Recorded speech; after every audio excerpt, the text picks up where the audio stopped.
Who are you? I don't know, but I'm writing to you anyway. Where are you? How far in the future? Where'd you find my journal? I may never know, but you can know me from what I put down on these pages. I come from a little village in the mountains. No one has left here since before I was born. But our lives changed overnight, just a few days ago when my best friend had a prophetic dream. A vision that the elder said means this season is going to end soon. The world is about to enter a new era. A great change is coming.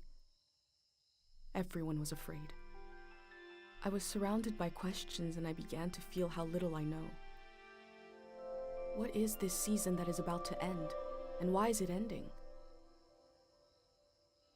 What exactly is out there that could turn the world inside out? If there are still voices singing and laughing in the wilderness, I could record them before they're gone.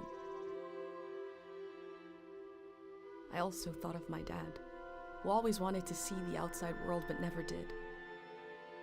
So, I asked if I could leave. The elder had one condition for letting me go: that I take what I collect to the museum vault, a palace of art and memory at the edge of the earth. She says it's the only place safe from the turmoil of a changing season. I hope that's where you're reading this now. I can't stop the change that is coming, but this time on Earth could live on in these pages.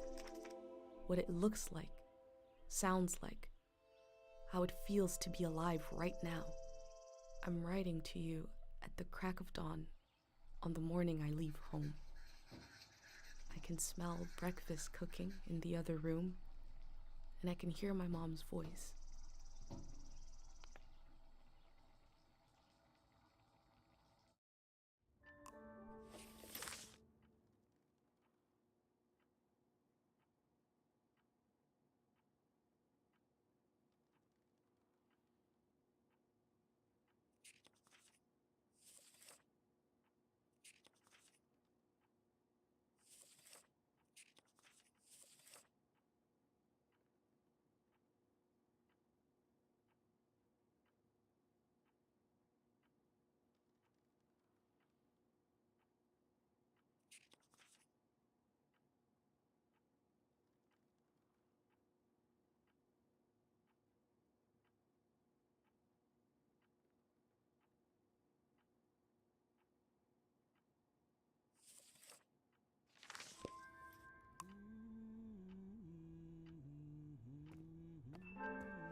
Three, two, one. Hooray! Mr. Lotto's here.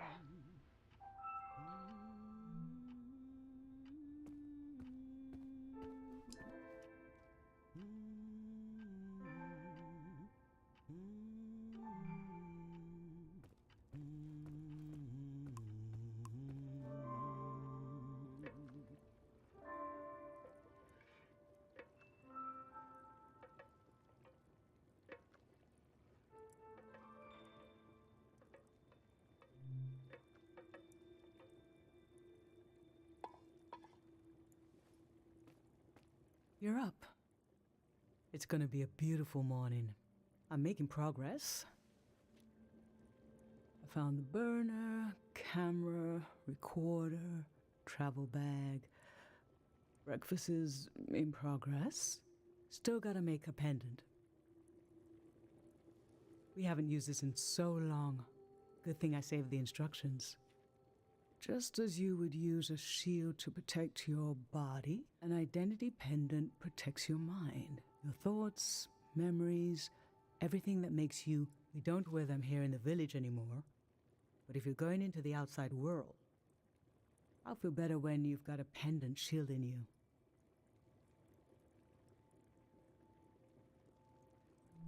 diseases of the mind, like the dream sickness.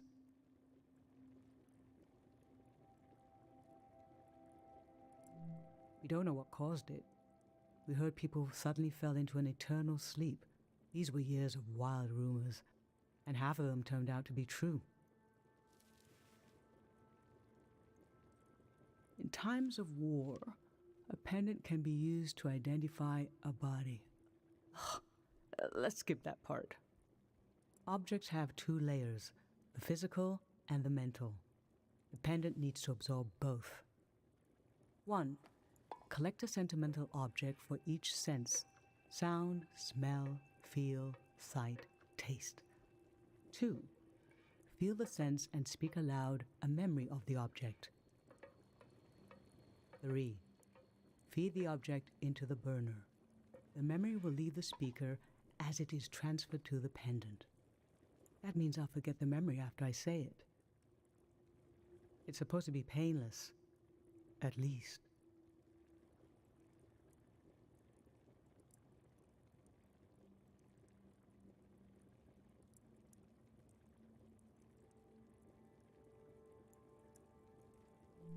No, you must remember everything. That's your role.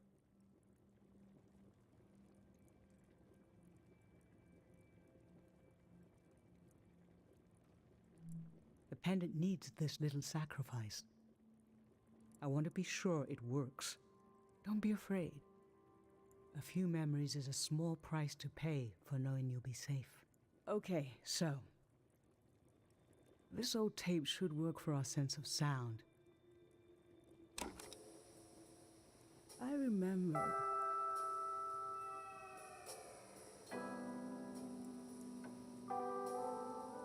You and I fell asleep listening to this tape. Your dad came home.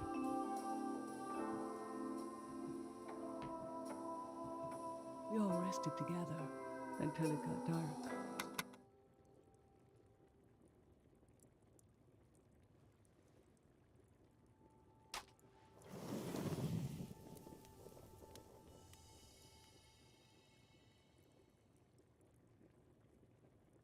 What an odd feeling. Like an absence, disappearing. The empty space fills itself back in until I forget that I forgot anything at all. I'm glad I'm only losing a few memories. If I lost too many, I wouldn't even know who you are. You should pick the rest of the objects. I'll lose the memories, but you'll have them in a pendant forever. So they should be important to you.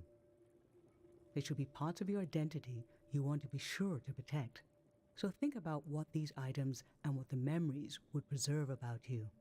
Let's do smell next. Find an object with a strong odor and that holds a piece of you.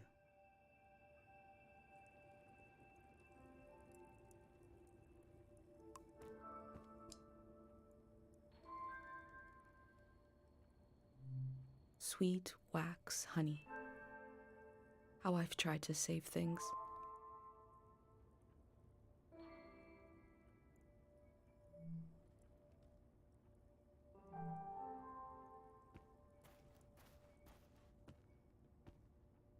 Honey, wax, baby, waves. I was loved by people I have no memory of.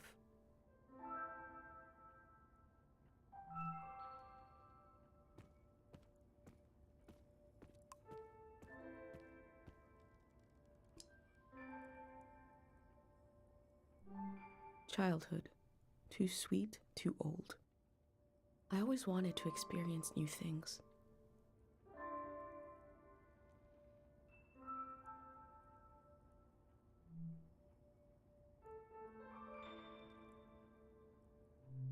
Nothing. I used to see souls everywhere.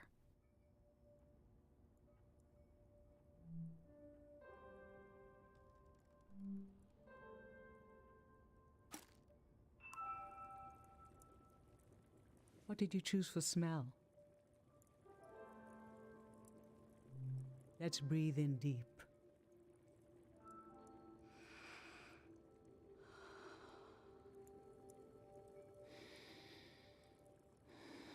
This ginger drink has been in our family for generations. And you, as soon as you were old enough to talk, you said, let's drink it. It's hundreds of years old. Like you already wanted to experience something different. Well, we all had one horrible sip. But boy, we laughed. What would we do without you? What will we do without you?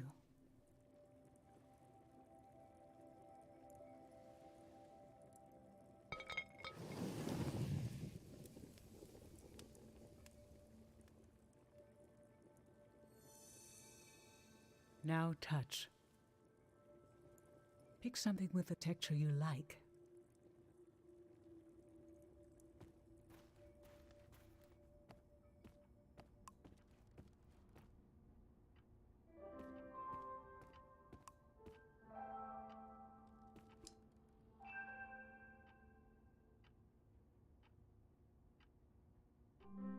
Aggressive, delicate, mineral.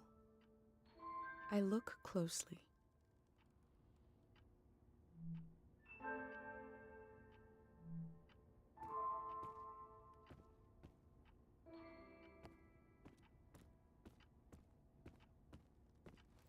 Fabric, skin, plush, limbs. This speaks to how my dad loved me.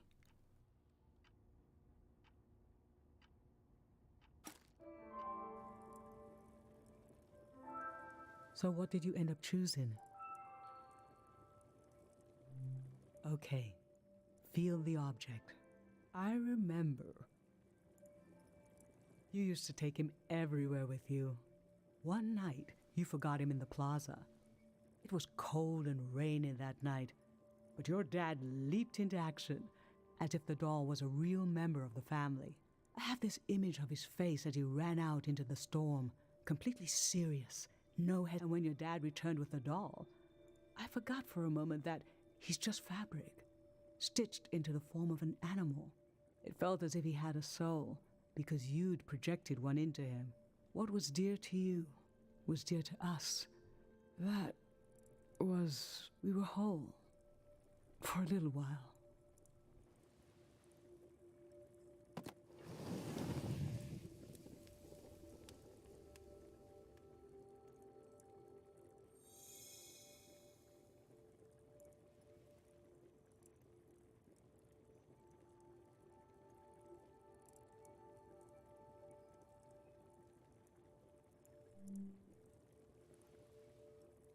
I'm fine.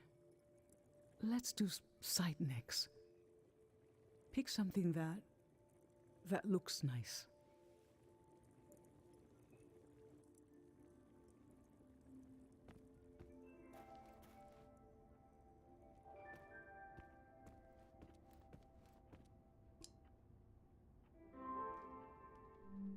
Mom and Dad before I was born. I was born in the glow of my parents' love.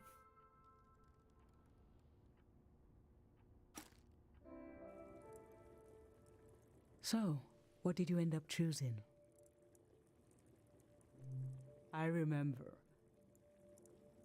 This was the night I told your dad I was pregnant with you. There was a party in the plaza. I didn't have anything to drink, just water. He didn't wonder why. At the end of the night, I told him I was pregnant. And he was so happy and so surprised that he threw up.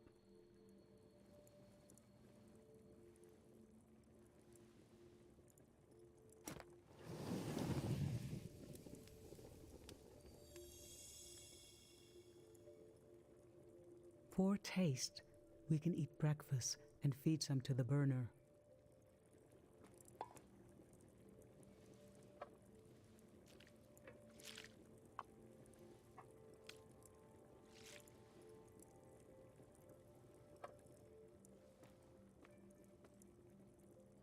The memory I'll lose is the one we're forming right now. I want you to have it forever.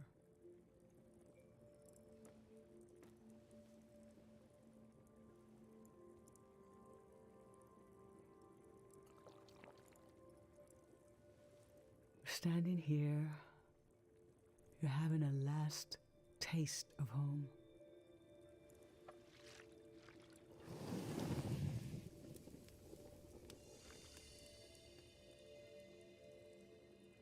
Now you're protected by lost memories.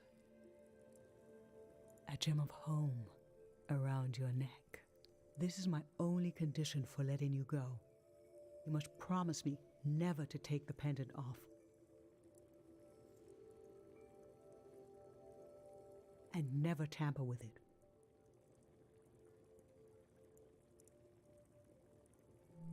Okay? Then I'm okay with you leaving. I think your camera and bag are still in your room. It's time to gather them up.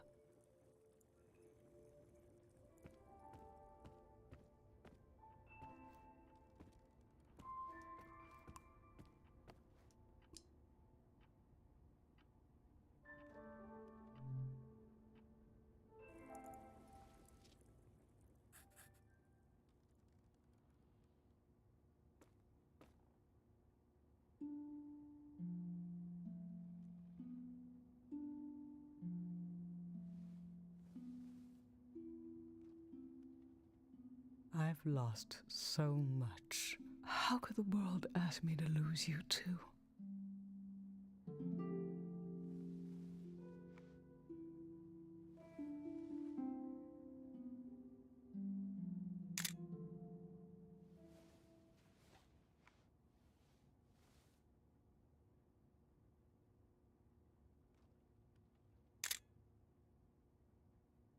Look at us. There we are. There we were. We'll always be right here on this beautiful morning.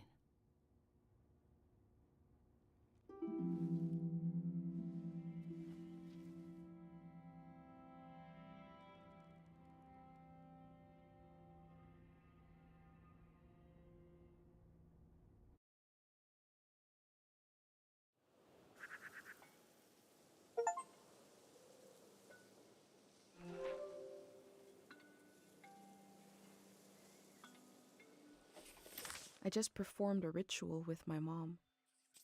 The moment has passed, but I'll record it in these pages for you, for the future.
I never knew when my mom would share a memory of Dad while cooking, on a walk, with no warning.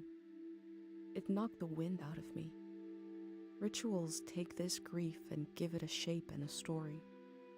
Filling in this journal is a ritual too, but for a loss that hasn't hit us yet.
I've brought tools to record the sights and sounds of this season.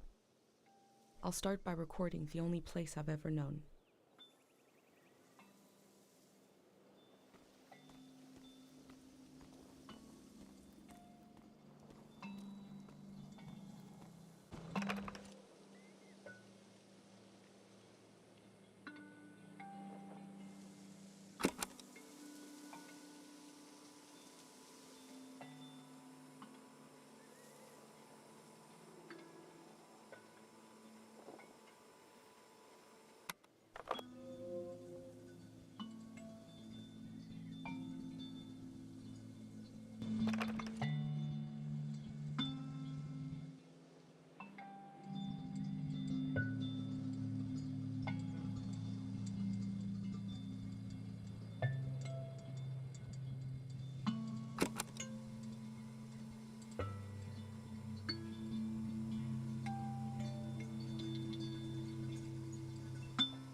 Public sleep music is a tradition of ours here. When the music ends, the village will begin to wake up.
Last night there was a goodbye party here in the plaza.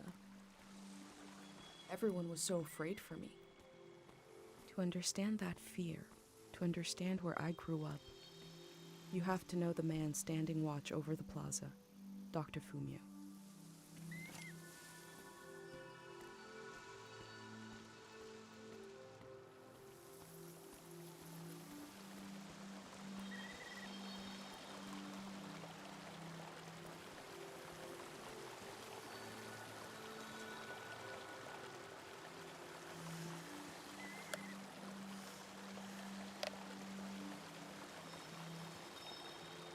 This is Dr. Fumio and his son.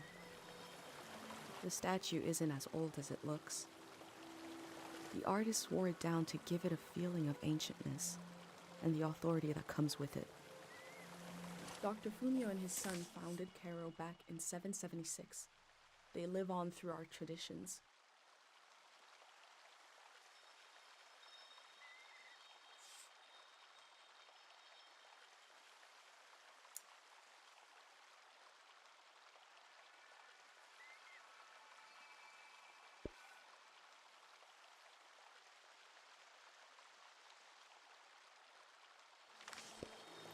There are 3 murals celebrating Dr. Fumio's work.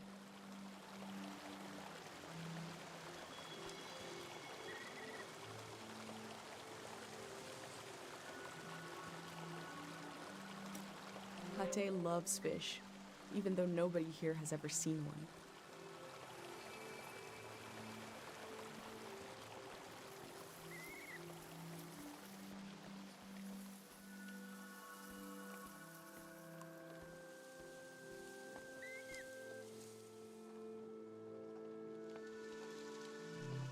Smells like an old man's toes dipped in cinnamon. I had to drink this gross potion last night. Like my pendant, it's supposed to protect my brain.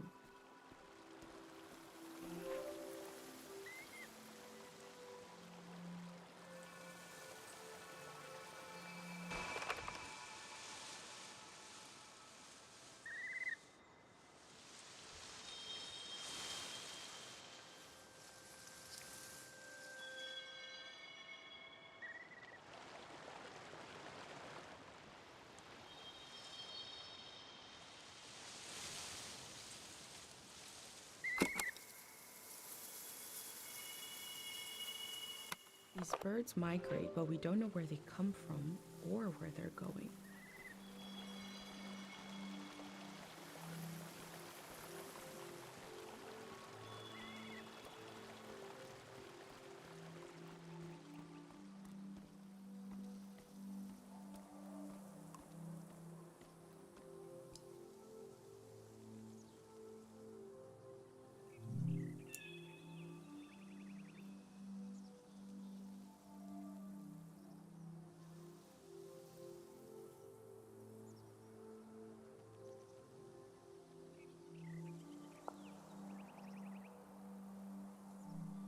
The elder sought out Dr. Fumio to cure her mother, who was suffering from time misperception.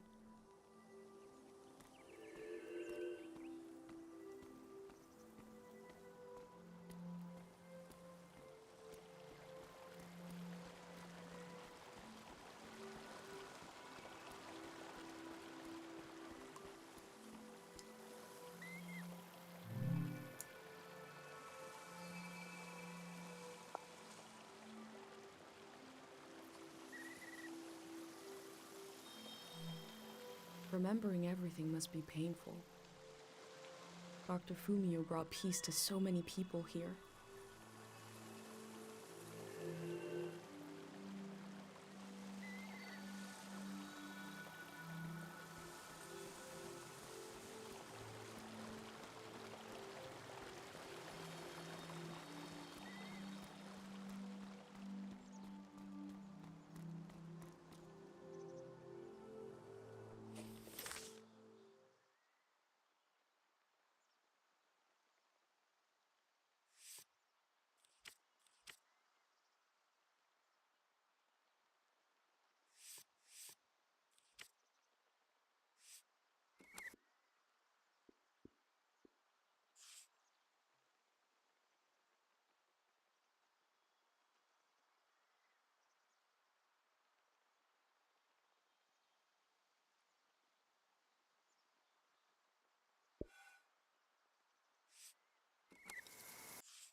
Kero Village was founded during the modernity.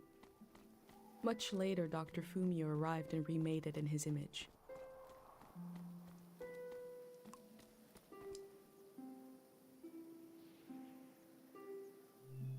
This flower means you're in my thoughts. The morning after the search was called off for Dad, our doorstep was covered in them.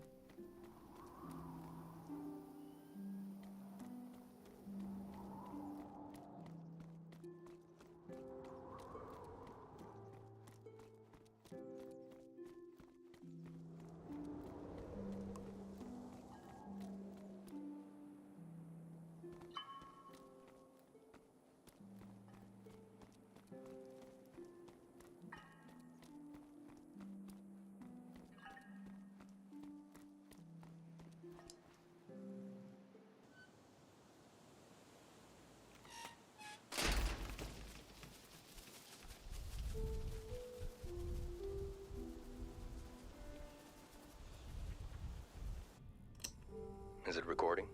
Yes. Okay. How to leave home for my daughter. Find a sacred square of earth. Lay down so you have the dirt at your back.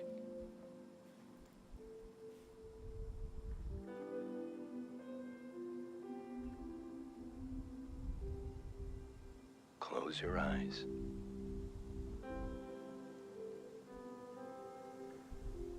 Close everything. Do you see for yourself? You see for the dead, for the unborn. Do you listen for yourself? You listen for the dead, for the unborn. Your ancestors are in that dirt. All the living and all the dead are holding you up. Now, stand.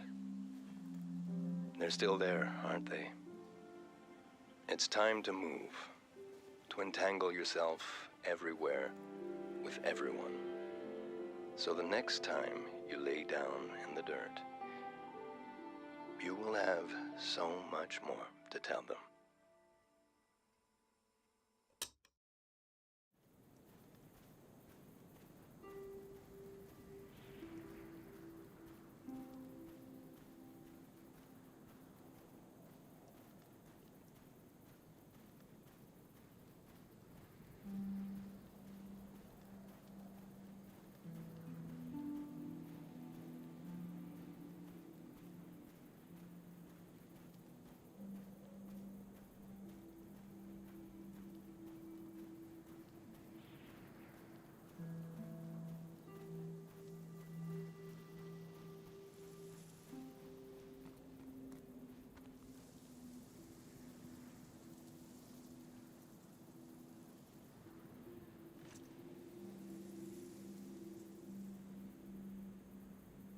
I hold a photograph of everyone I've ever known.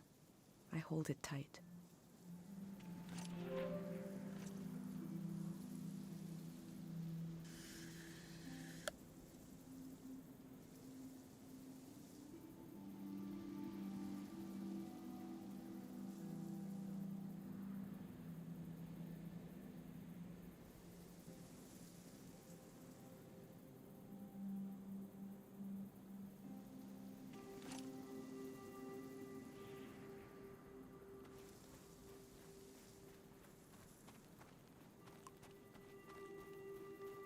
Pate fixed up 3 bikes instead of 1.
can see in these letters that the outside world has extremes of beauty and tragedy beyond anything I've known.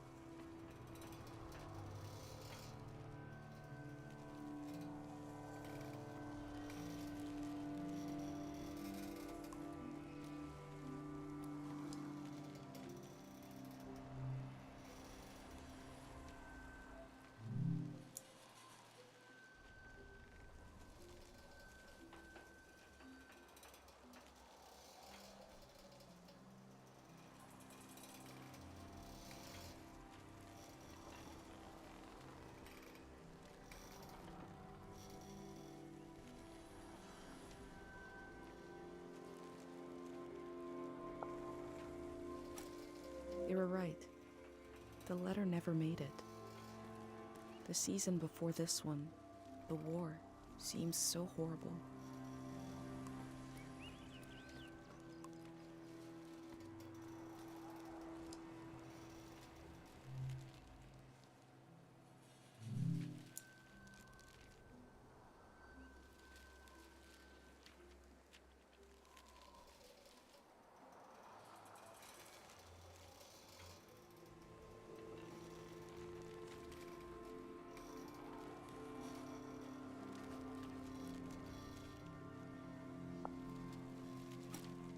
Before setting up in Cairo village, Dr. Fumio roamed the land curing people.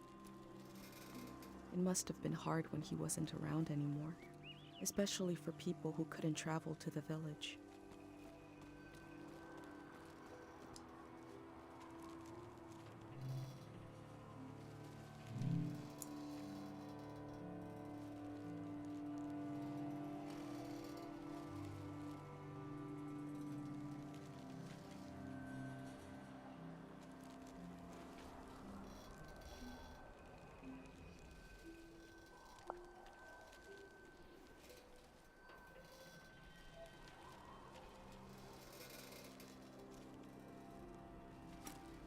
That poor baby.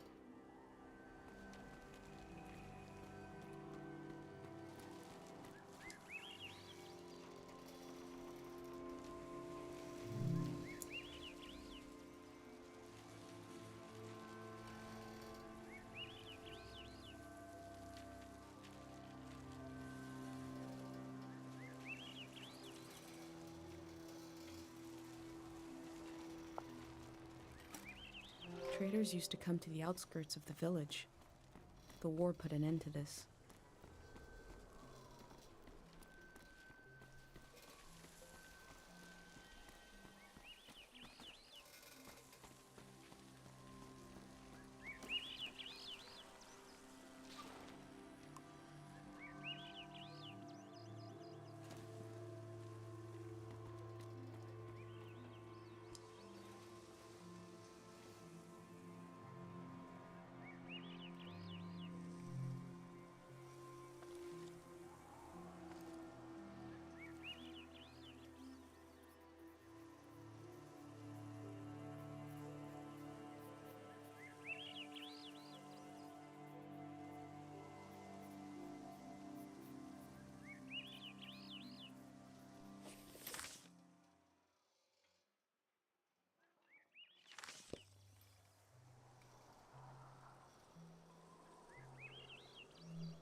crane to move materials around. The things that used to be possible.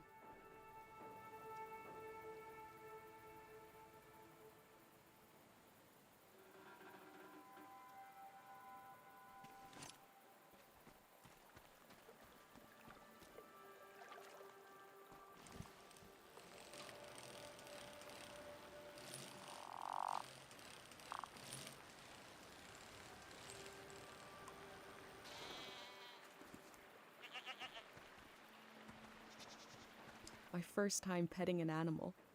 I think it went pretty well.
I cycled through landscapes, seeing them for the first and last time. I had no idea when I left my home how the season would end, or more importantly, how soon.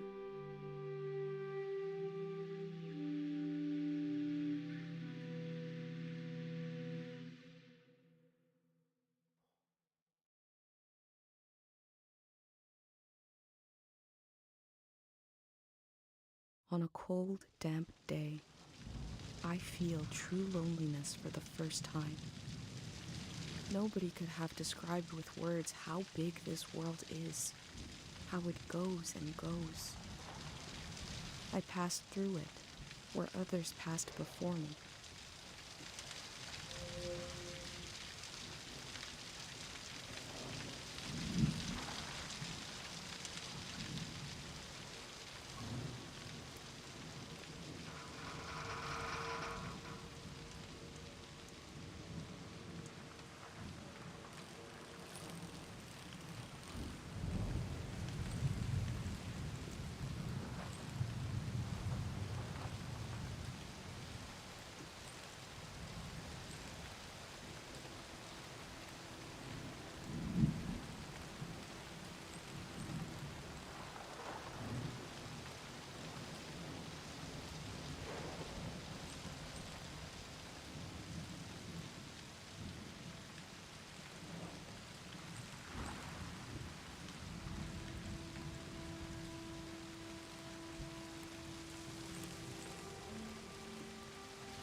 Someone was out here alone.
One melody is like me out here alone. I can't really live like this.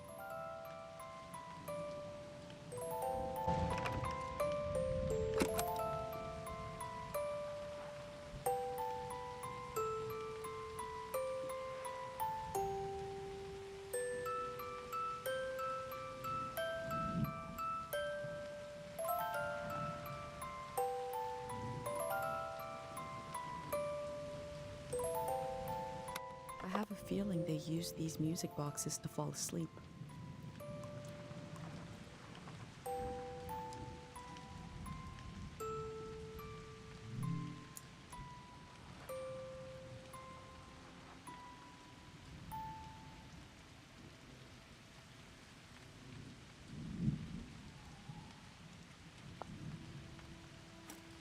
They kept themselves company with music.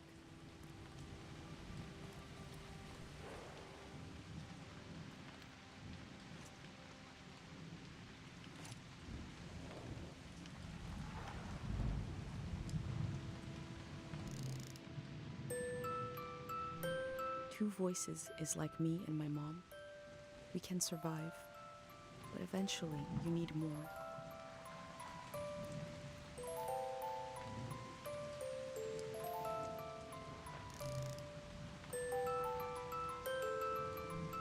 Three voices is complex as life is supposed to be. I could listen forever.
Looks like they made it out of here.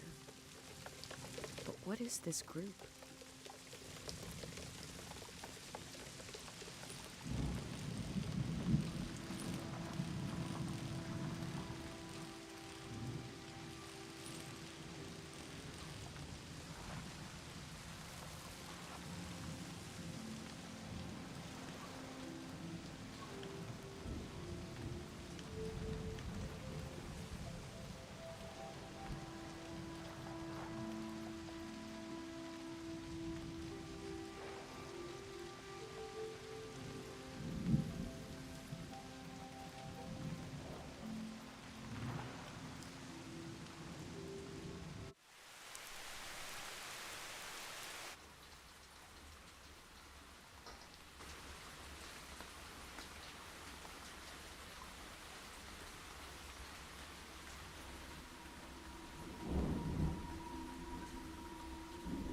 In the empty places, I found companionship in the tapes I recorded before leaving home.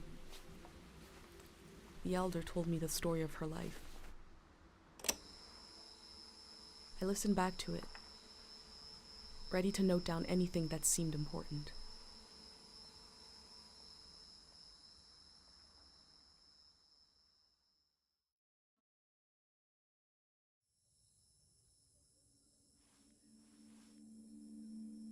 Let's set the scene for the listener. Whoever that might be. This is the elder speaking. We're sitting in the plaza, saying goodbye to a dear soul. We're here to see if there's anything useful in my mind that could help you on your trip. A century's worth of memories, dreams, fantasies, visions. Like a big, old, haunted library. When I die, this library will burn down. But which book should we check out first? I don't have all the answers, but I do feel the story of my life could help you understand what kind of world is out there. It's It's okay not to understand everything right away. The moment may pass before you've gotten a firm hold on it. But as long as you're there to witness it, to take it down in your journal, you and others to come will someday take the time to make sense of it all.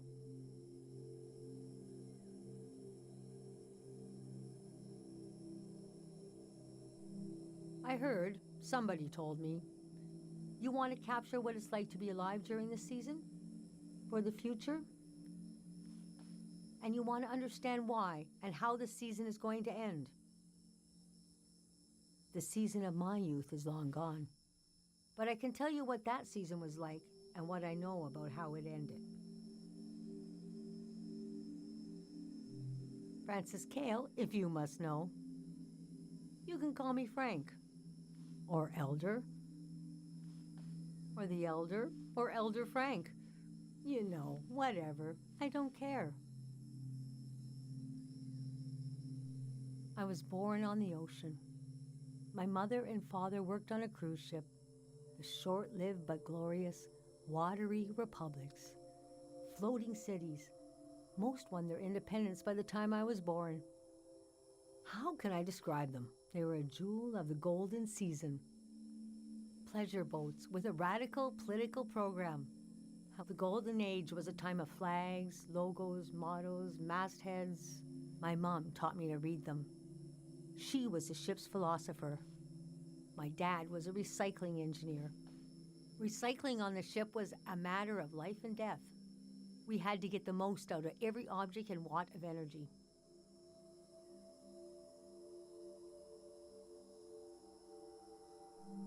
My grandparents played with the past.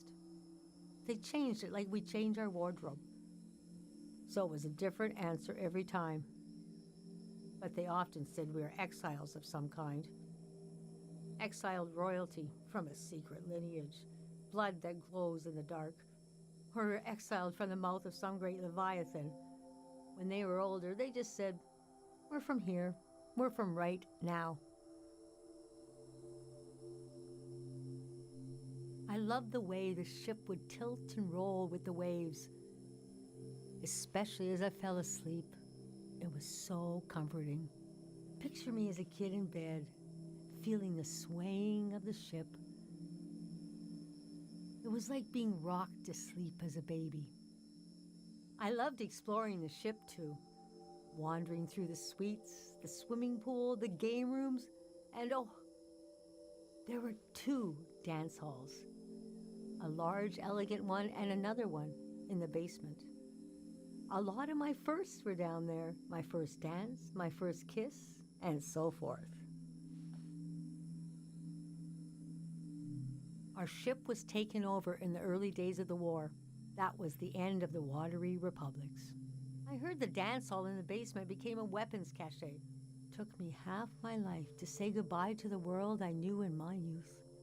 Imagine me and my parents and everyone I knew being escorted off the ship by a company of soldiers. And I'm thinking, I hope they don't make a mess of my room.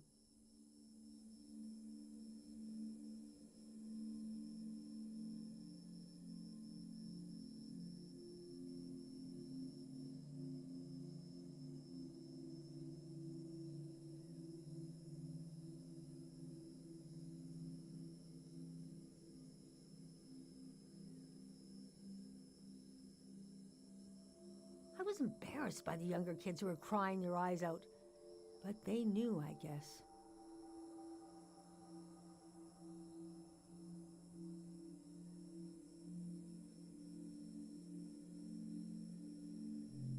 Even as things got bad, I couldn't imagine the changes were permanent. It's easy now to look back and say, the internationalism of the golden season was violently breaking down. You can be naive about all kinds of things, but not war. Most of my life has been spent in isolated communities, and the one moment I was in the wild world, you couldn't pick a more chaotic time. And we had been warned the season was going to end. Oh, but we didn't understand the warning. You see, one night, along a coastline, we saw beautiful lights shimmering above the water. Later, we found out this was an ancient warning system. It hadn't been used in so long. We didn't know what it meant. We just thought, well, ain't that pretty? We tried to stick together and camped out on the coast of the prismatic grounds.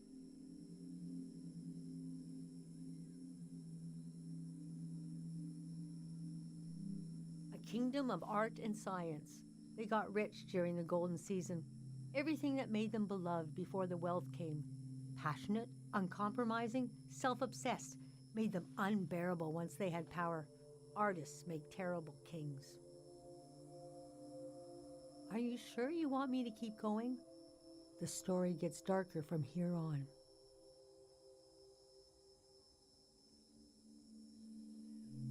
Okay, so conditions in the camp were getting worse. My mom got lost in thought for long periods of time. She'd be completely still for hours, days even. We realized she caught, well, now we call it time misperception disorder. It's when you lose your ability to tell how much time is passing. A minute can feel like an hour. A day can pass in 10 seconds.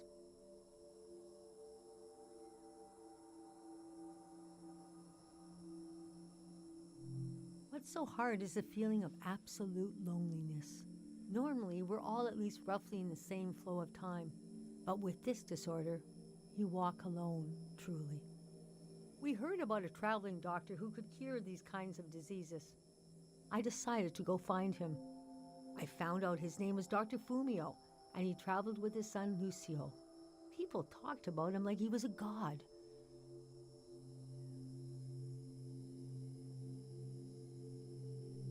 I described my mom's condition to Dr. Fumio. He said there was no cure yet, but there was a village high in the mountains. He thought it was high enough he'd have a better chance at treatment. Lower places are more dangerous. Valleys are the worst. He invited me to join them in going to the village, but I wanted to go back and get my parents and bring them with me.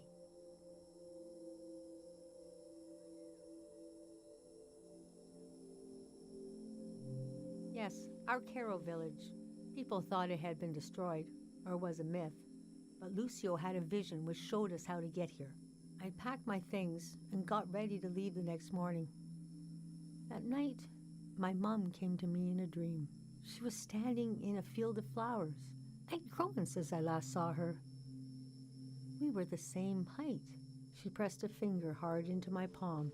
She taught me well. I knew the meaning of the gesture.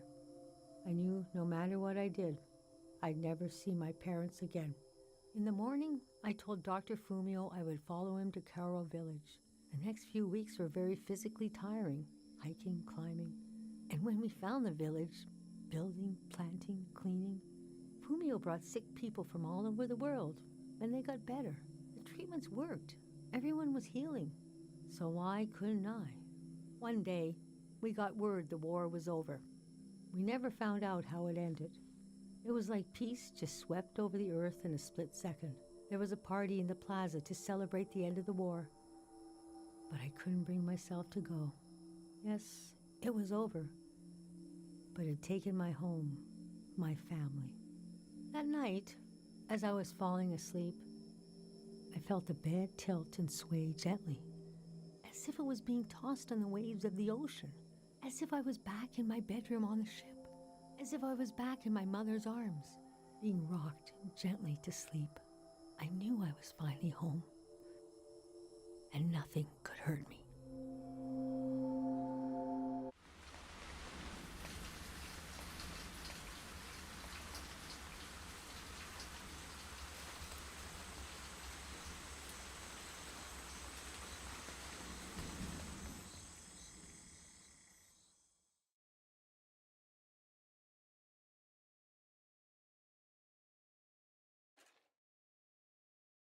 I imagined coming upon a place as hidden and singular as my own village.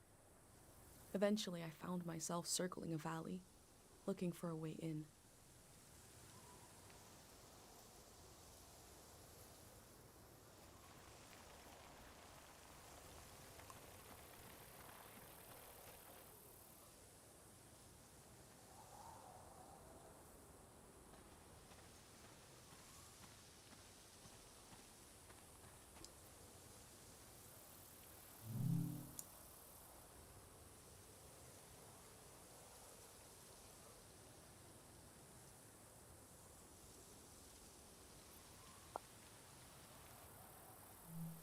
This valley is asking people for a visit.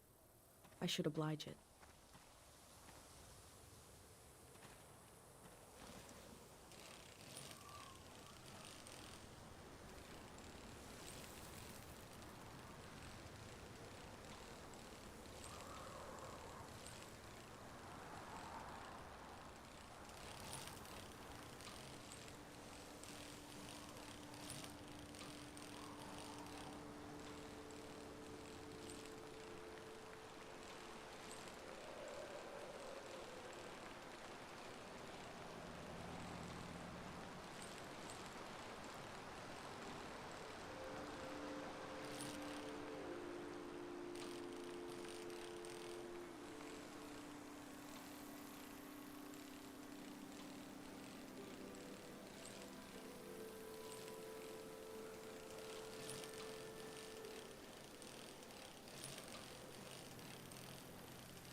Oh. The valley.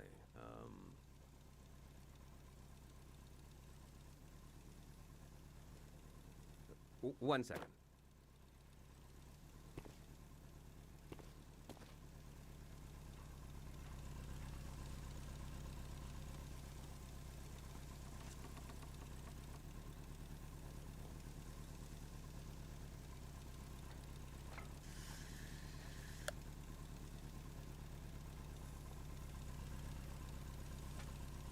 What will happen when we do as instructed and gather around this fake person?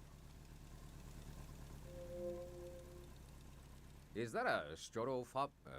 Yeah, what are they called? What is it?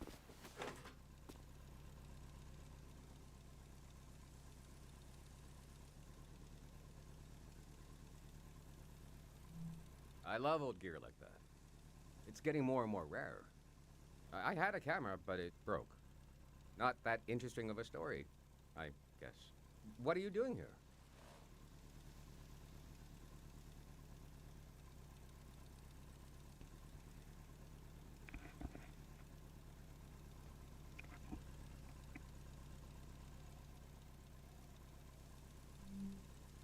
Well, you're just in time. Here I am. What kind of stuff are you recording?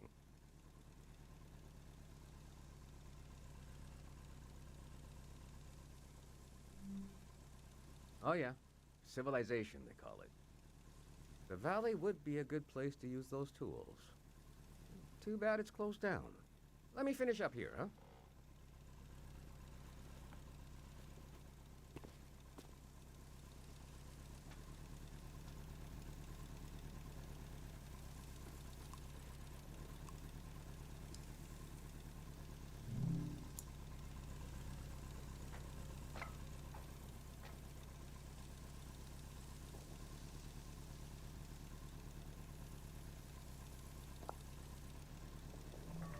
I'm not the first to do this.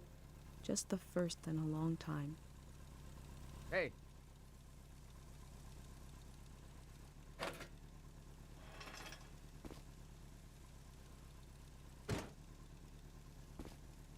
This was like a second home for a while. That was fun earlier when you showed up. And I was carrying the cardboard man. You were like, who are these guys? I've been pretty bored here. You know, the valley's going to be flooded soon. That's why nobody can go in there. The dam is falling apart.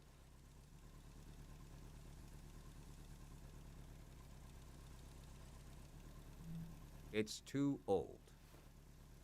There's nobody left who knows how to repair it. We're taking it down so we'll know when it'll collapse. It gives us time to evacuate everyone.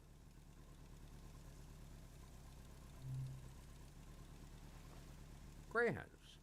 We're a community organization. We do all kinds of fun stuff.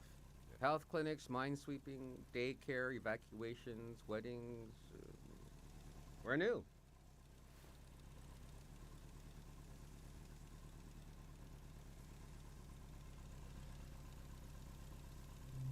It was supposed to be because we're helpful yet neutral.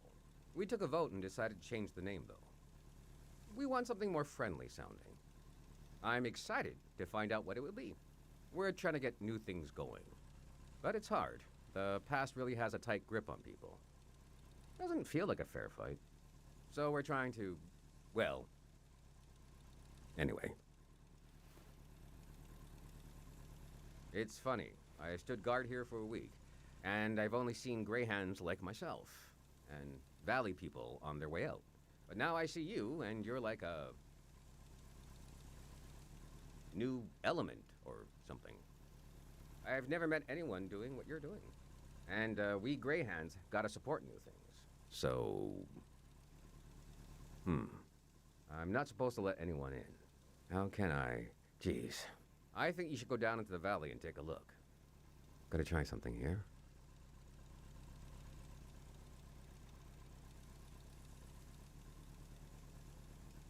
Dang it. I was trying to wink. Well, you get the idea. Go on and put that old gear to use. You can take my map of the valley, too. I don't need it anymore. I'll be down to pick everyone up around midnight. See you then.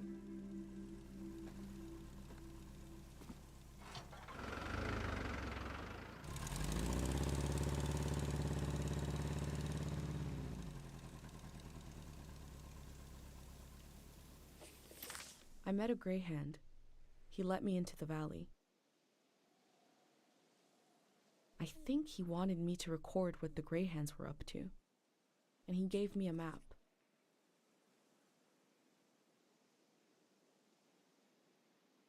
The assembly point seemed like a good place to start.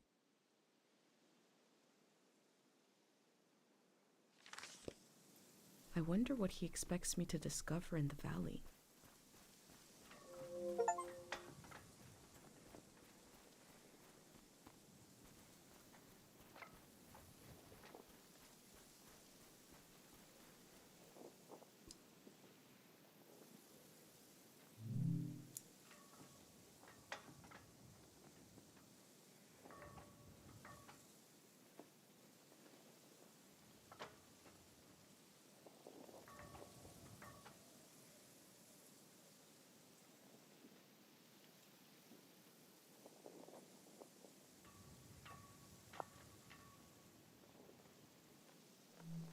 I'll think about what kind of visitor I want to be.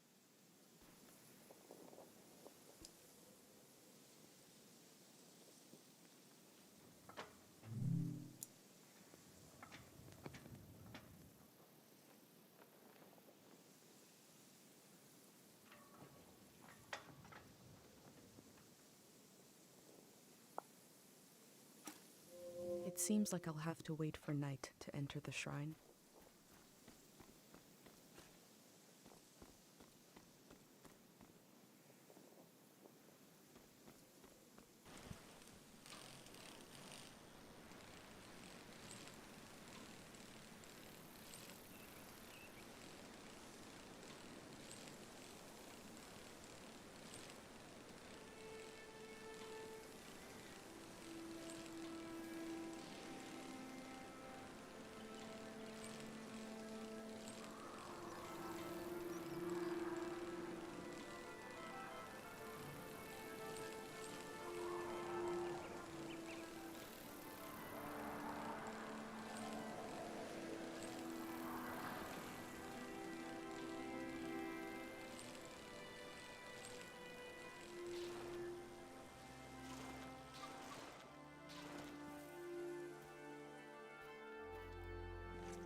I am probably the last person that will ever be welcomed here by this sign.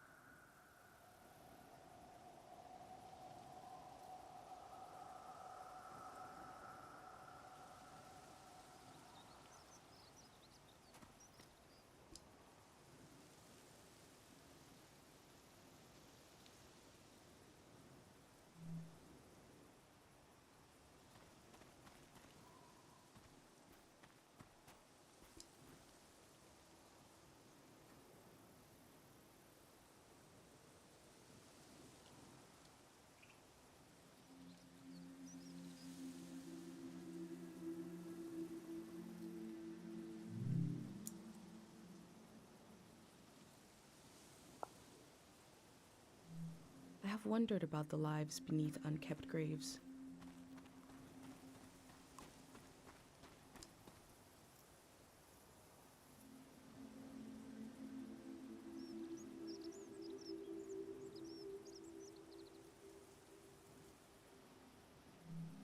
The elder told me there's very little information about the years before 500.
These metal animals are looking up, expectantly.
Oh, thank God someone is still down there. I've been trying to get a hold of someone for hours. Oh, thank you. I forgot the Day Zero materials. You know, the visual literature, the warm bath of ideas? I left it at the dig site. It should be sitting on a barrel with a fruit sticker on it. Oh, wait! Hold on. I forgot to do the secret password. I don't even know who you are. Is it too late now, you think?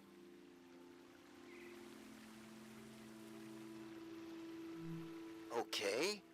What day is the day after tomorrow?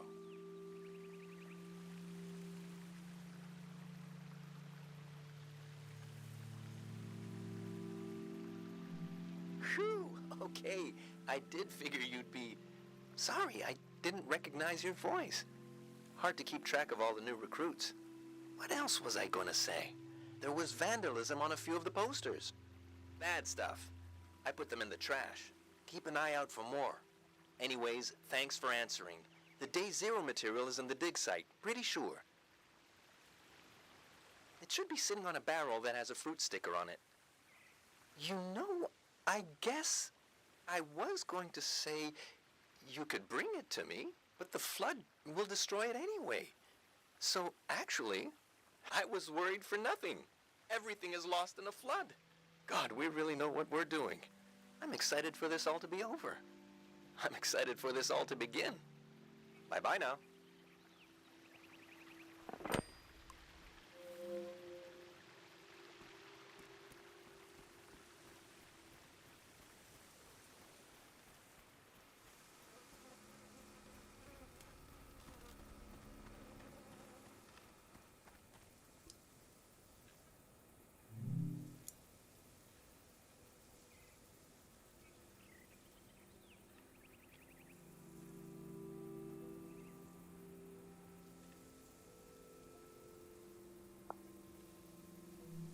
There's a number to call for questions regarding the dam.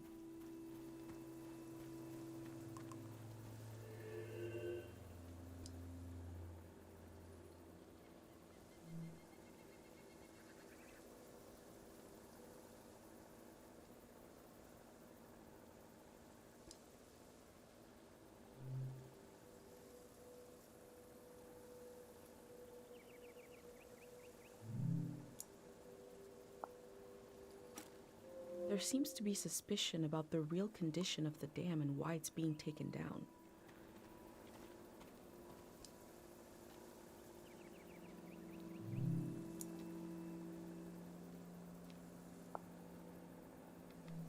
Imagine if the man I met is the only living Greyhand, and the rest are cardboard.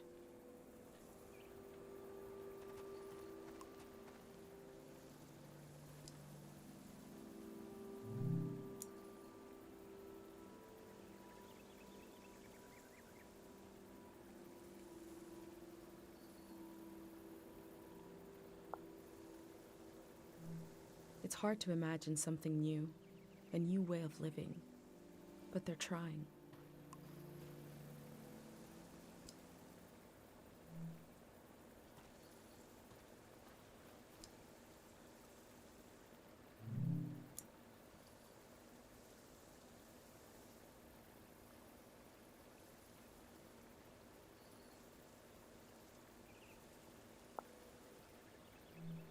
The Elder also said low places are dangerous.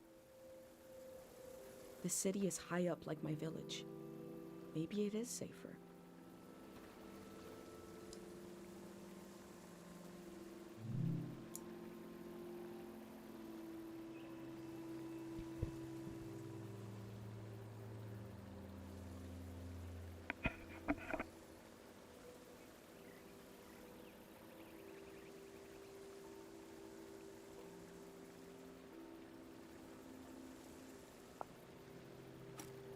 The Grey Hand seem to care what people think about them.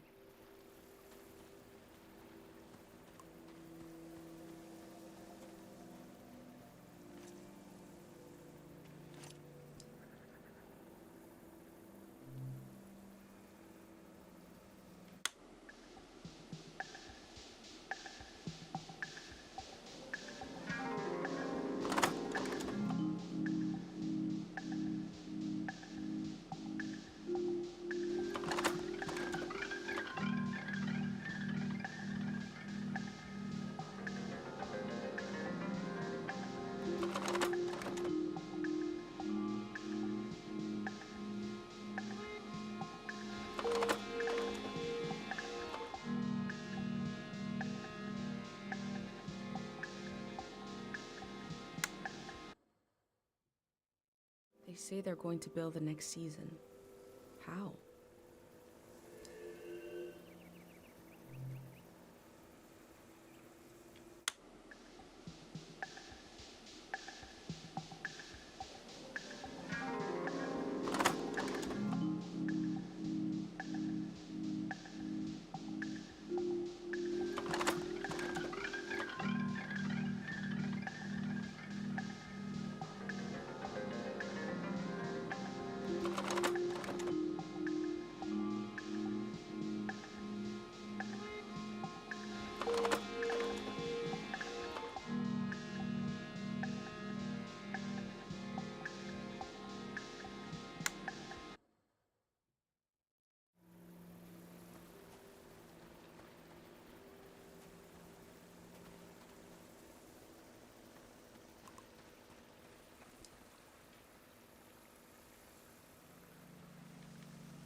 The Grey Hands want to end this season.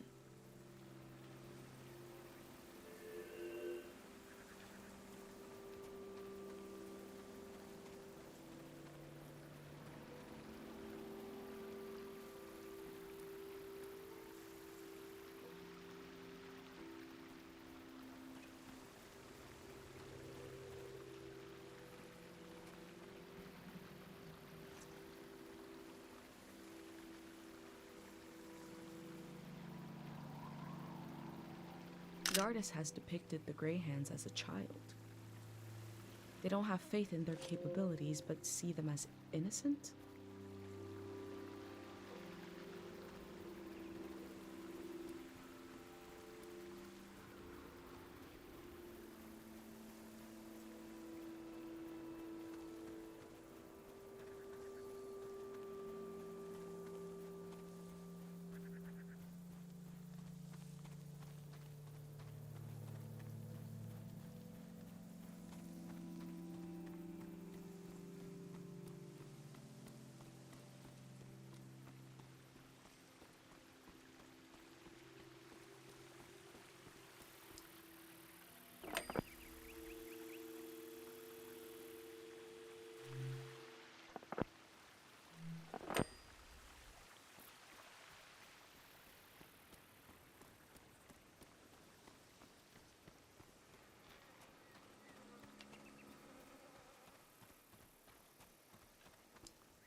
Hello.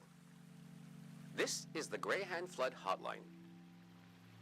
We've received many questions about the dam, the controlled demolition of the dam, and the impending flood. This is a pre-recorded set of answers to common questions. For service in the language I'm speaking now, press 1. For another language, press 2. We're sorry. All other languages are undergoing emergency maintenance. Please try again in the next lunar cycle.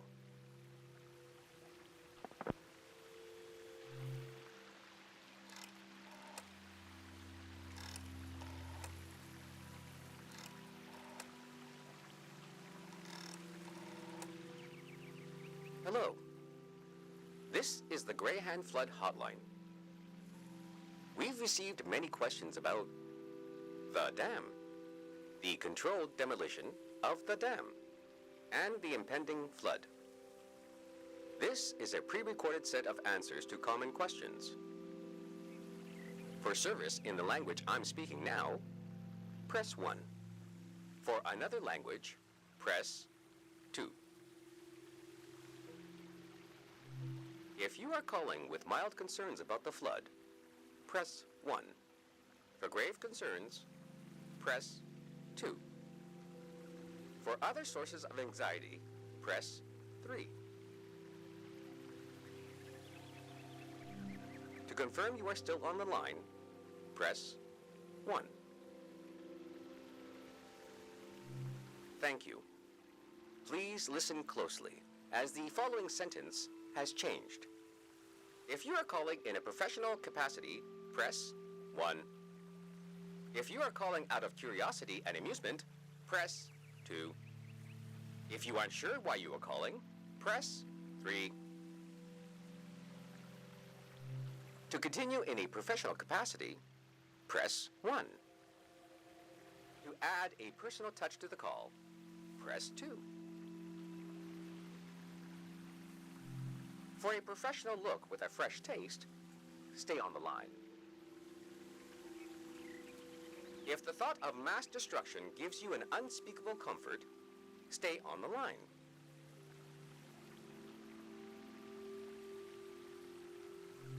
Please enter your 4-digit relocation number. I'm sorry. We are having trouble accessing your file. Please try again in the next lunar cycle.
Is that your name on your collar?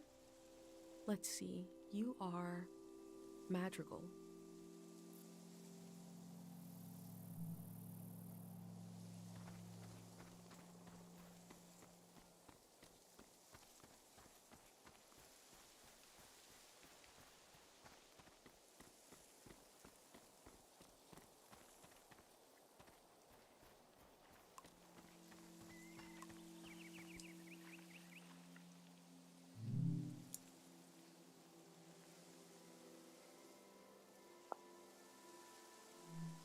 I've never drank cow's milk, let alone some kind of frozen version.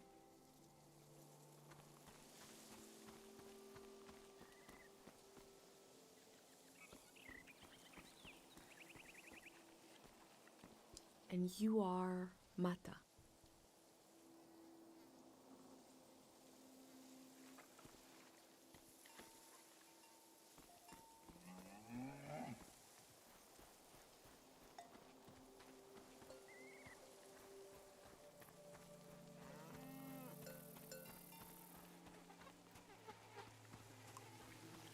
And your name is Tupet.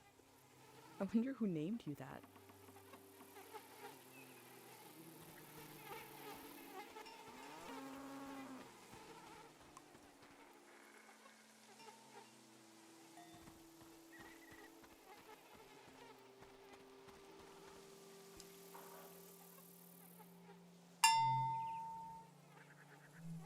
The sound of this bell has a lot of character.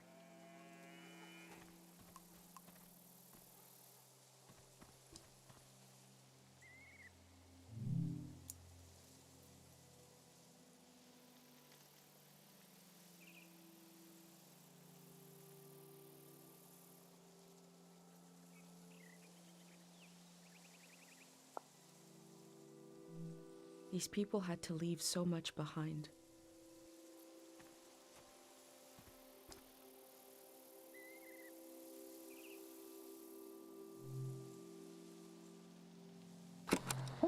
We got a big show today. Huge show. Breaking news. The Greyhands have died.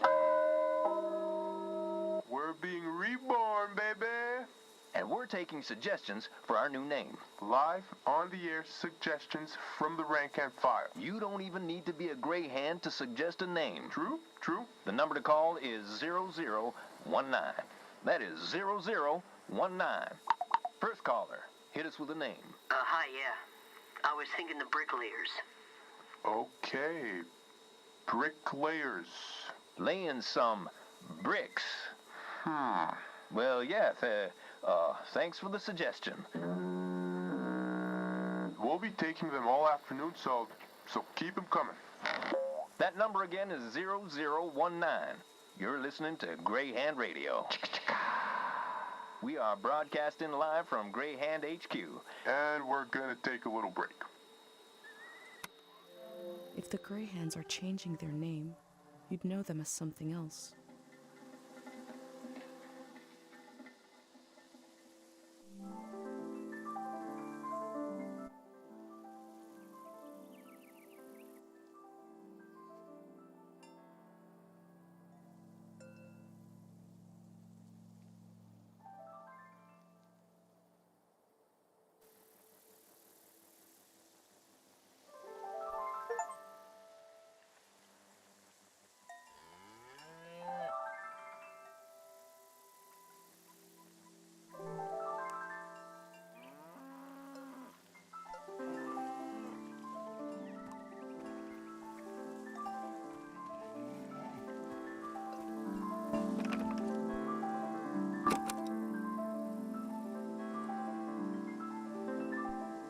I like the tune well enough.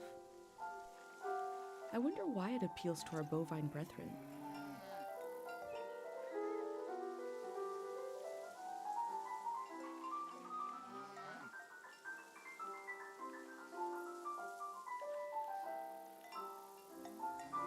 You are a cow and you are named Krasnahorkai.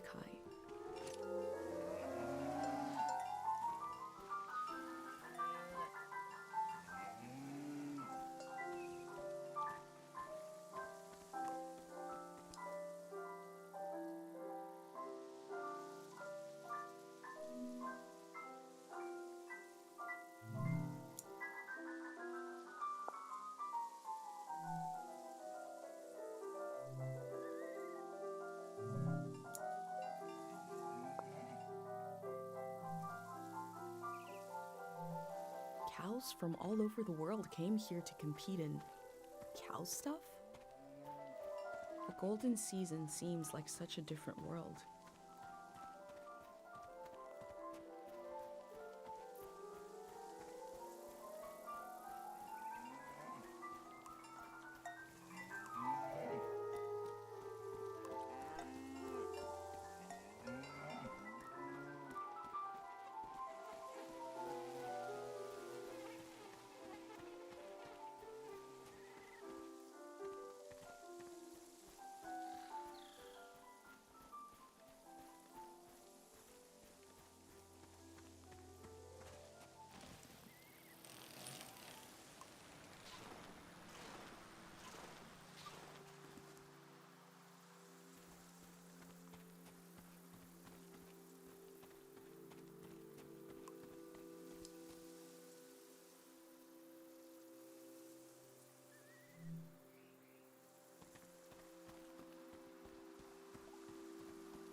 You're on the air. What's your name idea, please? Hit us with your name idea, please.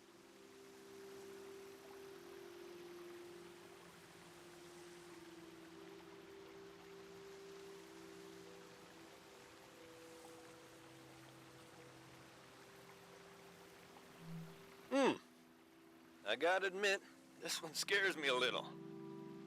I was going to say it's a little long. It is also a little long. I don't know. I'm a little afraid now. Thanks for the suggestion. You okay, buddy?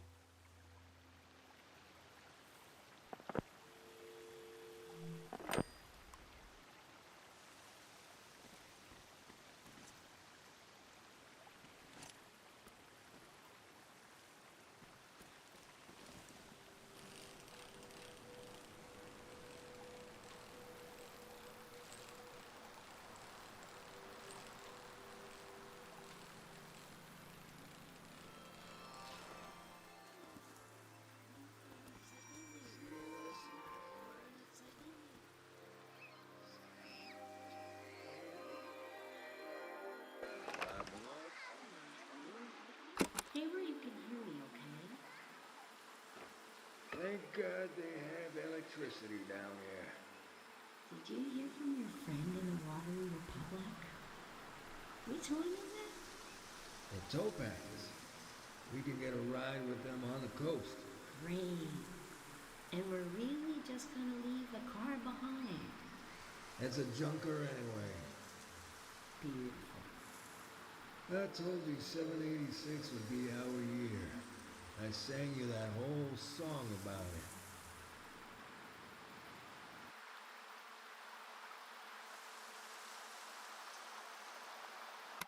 A memory told over and over again.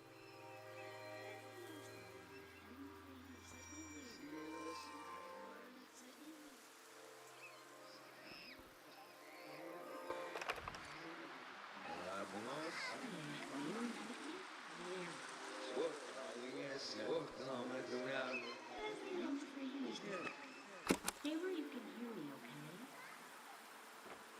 Thank God they have electricity.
I hope I get to taste some Saba fruit. If it merits a sticker, must be pretty good.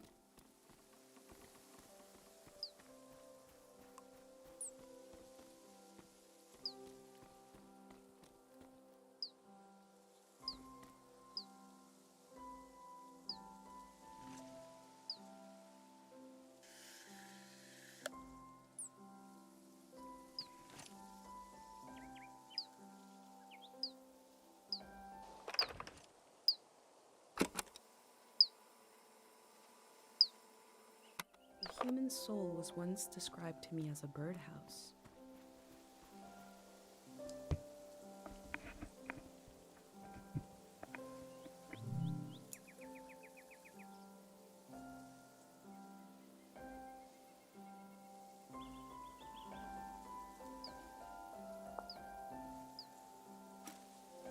had an uncle who collected tools that were so old nobody knows what they were used for.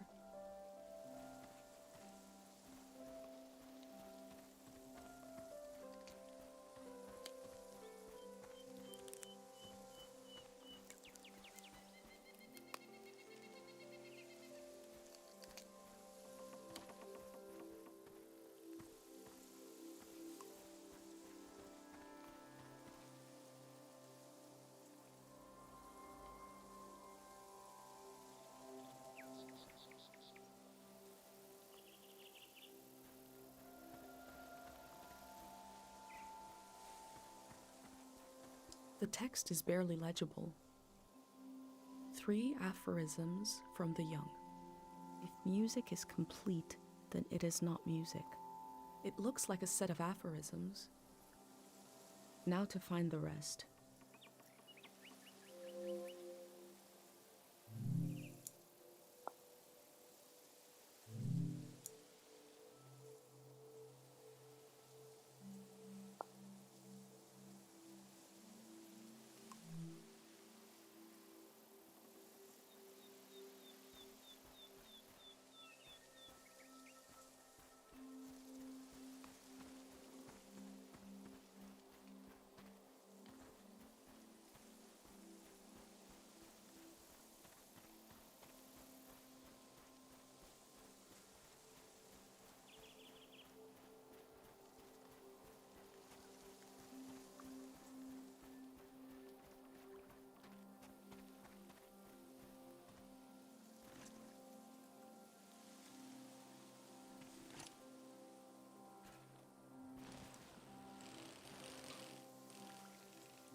I knew my brain was doing something special. I thought I'd wake up with an idea for a new shape or color. Everybody would love my new shape or color, but instead my brain gave me a dream which made people afraid, which is making you leave.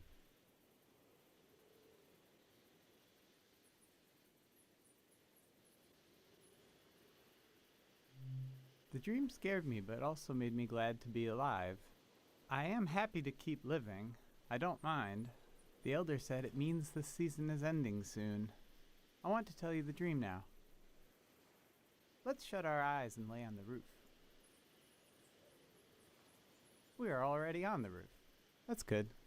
I'll speak the dream out loud and you imagine it. You can close your eyes now. I'll tell you when to open them.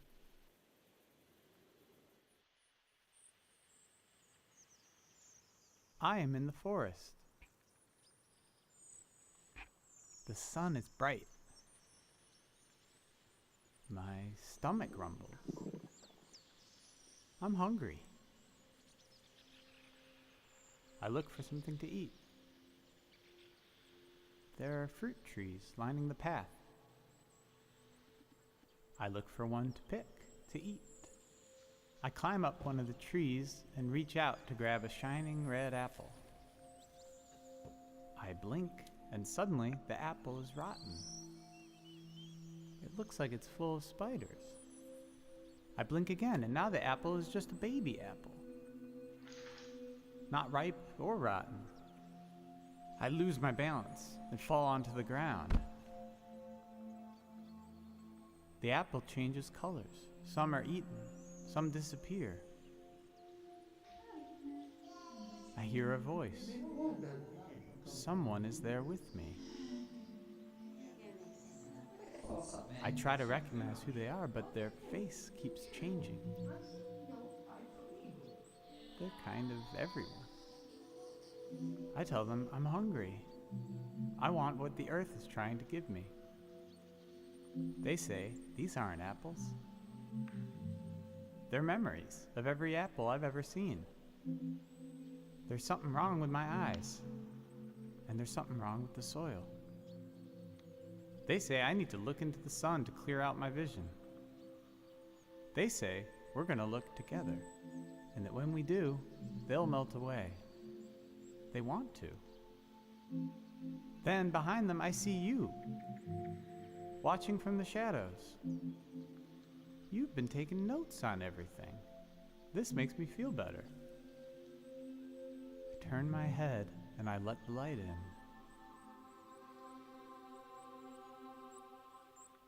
I lose track of everything. When I get my senses back, I find myself holding a round, red fruit in my hand. I don't know what it is, but I take a bite, and it's the most delicious thing I've ever tasted. Then I woke up. You can open your eyes now.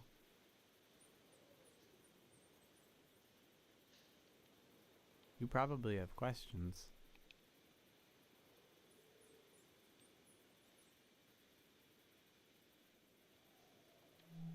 It wasn't only my fault that the apples were acting funny. It seemed like the natural world, or whatever it's called, the land didn't know what time it was either. The soil had to forget a little.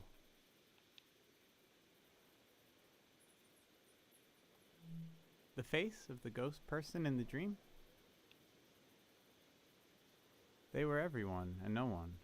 It reminded me of someone I used to look for. My birth was not easy. I was bigger than most babies. After I was born, the elder advised them not to have any more children. But years later, my parents tried. They told me I'd have a sibling, but we lost them a few weeks later. I felt like it was my fault. I should have been born last, if ever. I needed to see this missing person somewhere. So I searched faces for a face I'd never seen. I thought I had to carry them forever. But in the dream, they wanted to become part of everything. I had to let them go, which felt like a piece of me was dying. It hurts a lot, but it's a nice thing to do if you can. To let part of you become part of everything. Oh, I feel a bit winded now. I feel like everything is happening the way it should. But I still wish none of it would happen at all. I wish my dream didn't mean anything. I wish we had wasted more time together.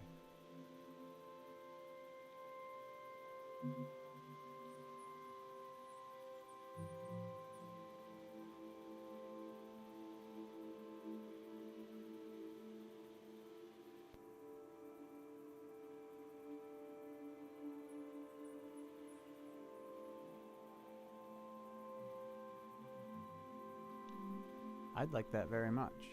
We'll go down this roof together, and you'll keep going down and down, down into the heart of the world. Thank you for listening to my dream. Go lay down. Go. Go lay down.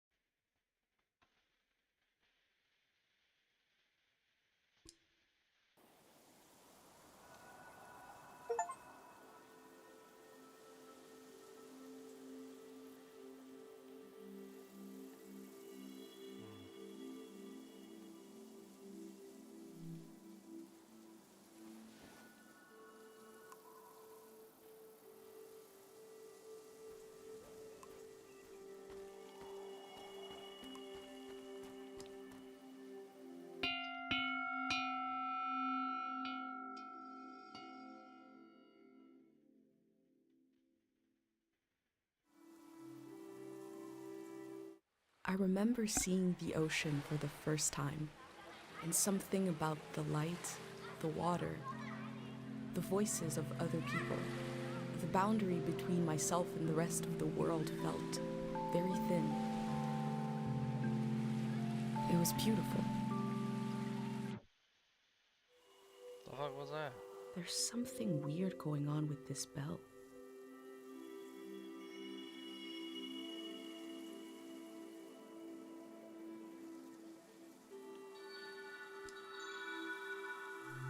Once is enough. Once is enough. What?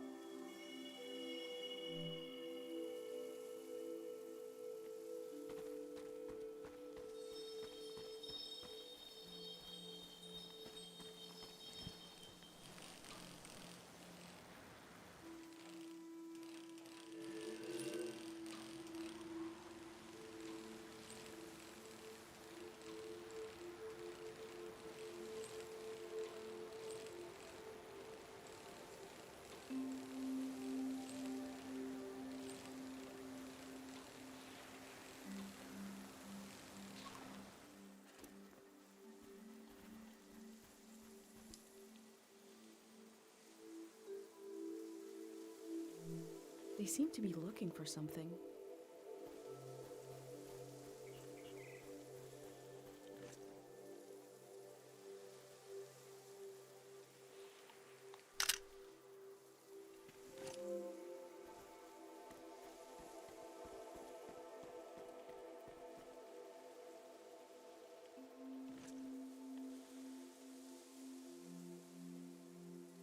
They're bringing the dam down. Eventually?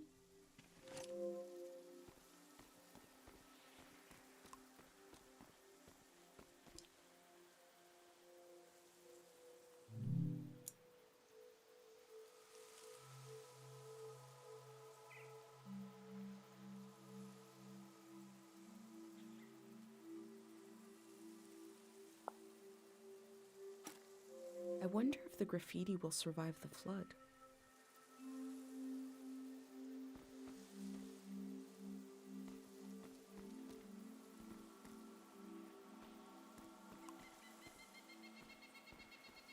What mark should I leave?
faces look trapped in there.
I'm not sure what to think about this.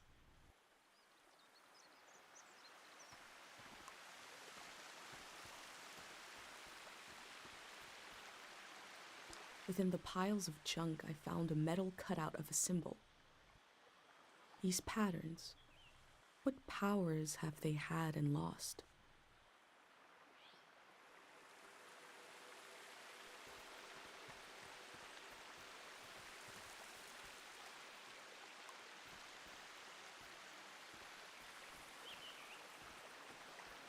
What a cheap-looking contraption. I'm not sure what to think about this.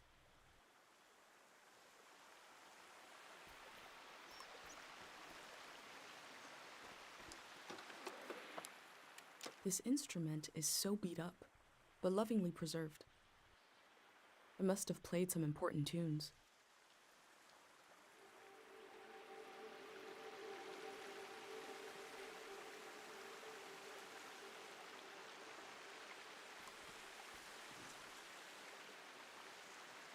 Too bad this is sold out, and happened 100 years ago.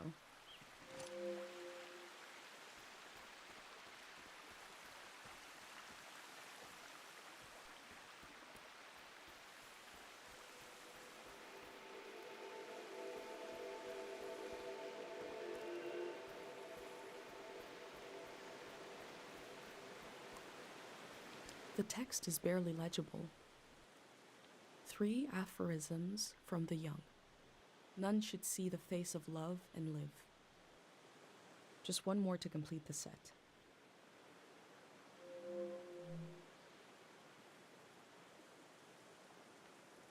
He's not for sale. Not because he's special to me, but because he is trash. A crazy woman made this junk. An artist. I buried her a long time ago. I'm surrounded by it, but my eyes, I can only see here. Can you bring me photos of my art? I'd like to see my work one more time. I want to see how I wasted my life.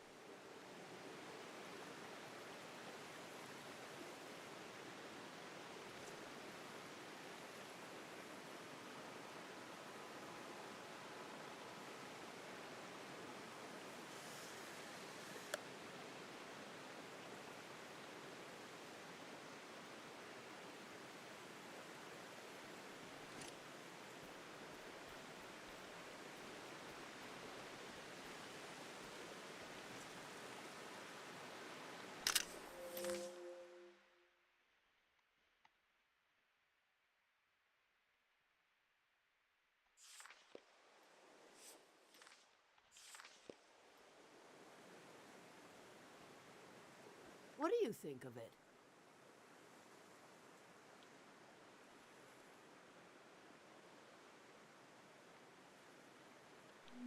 Wrong. Awful. Form, color, subject. Simply awful. That was me trying to play to the crowd, to be charming. I should have grown ivy over them. At least the flood will take it all away.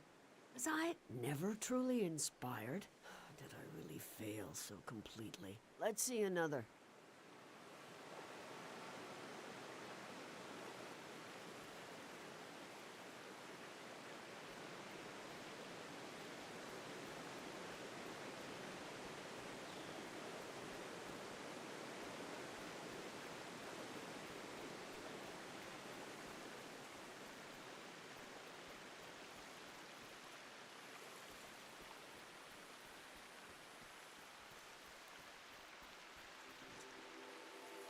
I don't mind going to different places for my food and my minerals.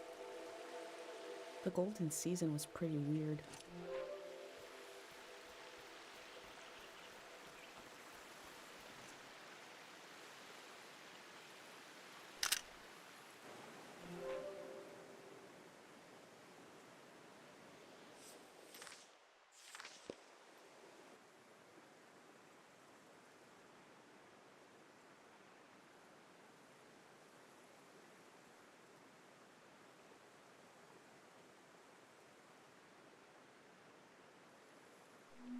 The figure is without grace or true emotion. I thought if I stood outside his door long enough in the rain, that God would let me inside. All I did was toil my fingers to pieces. I wanted to capture this valley in a piece of art. That's all.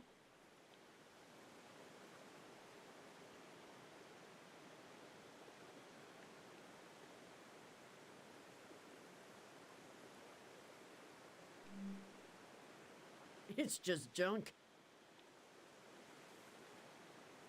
Enough about my... Let me see what else you've got in that journal. My trash all on a page together, like a real art exhibit. One day, you could add my name to it. Mitziora. They might as well know who to blame. The museum vault.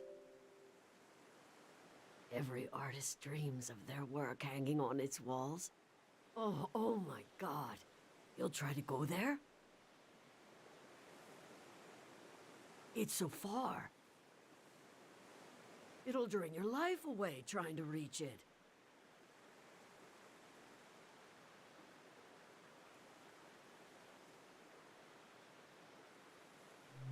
That is undeniably true.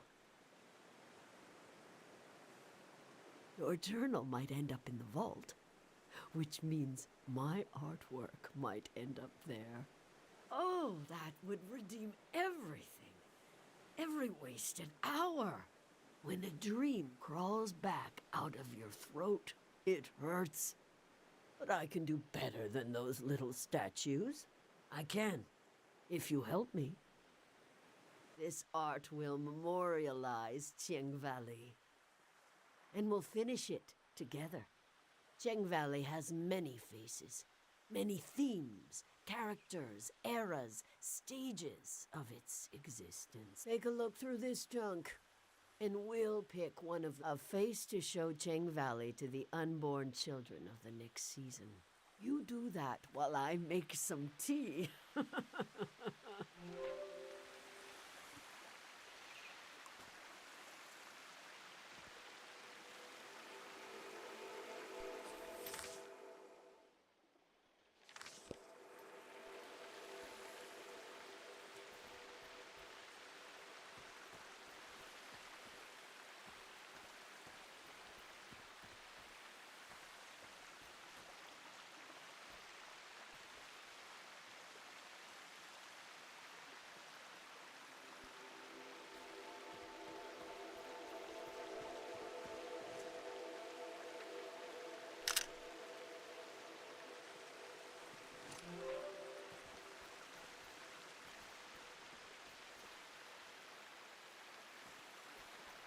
What a cheap-looking contraption.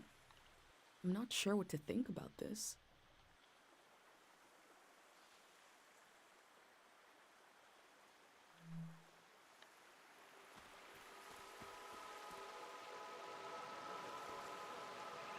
This instrument is so beat up, but lovingly preserved.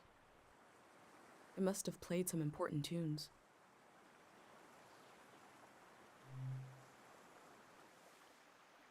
Oh, you've brought me Manchez's violin. He was a wonderful singer. We were so proud he came from Cheng Valley. He collected stories, games, and songs and spread them across the world. You remind me of him. He died of a heart attack on a stage in a foreign land. It was a brief and powerful feeling to share the love of this singer with the rest of the world. Without him around, we have less in common. Even I loved him too. We all did. Do you want this to be our theme?